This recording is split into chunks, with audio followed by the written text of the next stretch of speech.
Anaemia, இரத்த சோகை ரேஷியோவில் பார்த்தீங்கன்னா பெண்கள் அதிகமாக பாதிச்சுட்டு இருக்காங்க இதனால.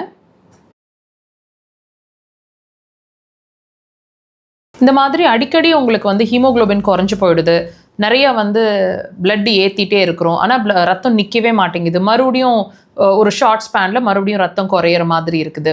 இதுக்கு என்ன தான் தீர்வு, என்ன பண்ணணும்னு புரிய மாட்டேங்குது. எல்லா விதமான ட்ரீட்மெண்ட்ஸும் ட்ரை பண்ணிட்டோம், எதுவுமே சக்ஸஸ் ஆக மாட்டேங்குது, ரத்தம் உற்பத்தி ஆக மாட்டேங்குது. இந்த மாதிரி நீங்கள் சஃபர் ஆகிட்ருக்கீங்கன்னா இந்த பதிவு கண்டிப்பாக உங்களுக்கு ஒரு தெளிவை கொடுக்கும். நீங்கள் ஏன் சஃபர் ஆகிட்ருக்கீங்க, என்ன செய்ய தவறிட்டீங்க, என்ன செய்யணும் அப்படிங்கிறதுக்கு ஒரு கிளாரிட்டி கிடைக்கும். முழுசாக இந்த பதிவை பாருங்கள்.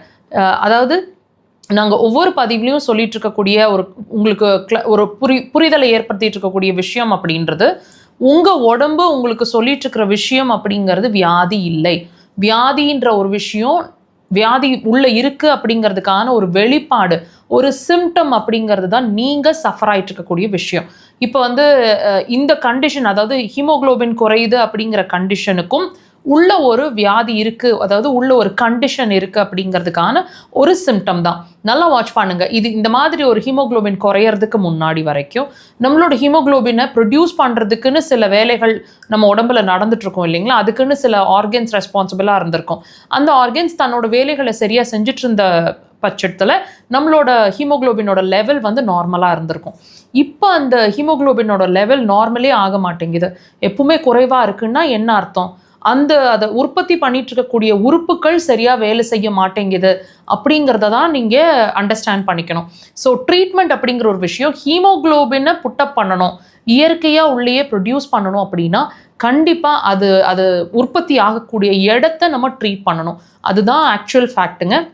அக்குபஞ்சரில் மண்ணீரல், அதாவது ஸ்ப்ளீன், அடுத்தது கிட்னி, இந்த 2 உறுப்பை தான் வந்து ப்ரொடக்ஷனை வந்து இன்க்ரீஸ் பண்ணக்கூடிய, அதாவது ஹீமோகுளோபினை நார்மலாக வச்சுட்ருக்கக்கூடிய வேலையை செய்யக்கூடிய உறுப்புன்னு சொல்லப்படுது. ஸோ தயவு செய்து உங்களோட இந்த 2 விஷயத்தை வாட்ச் பண்ணி பாருங்கள்.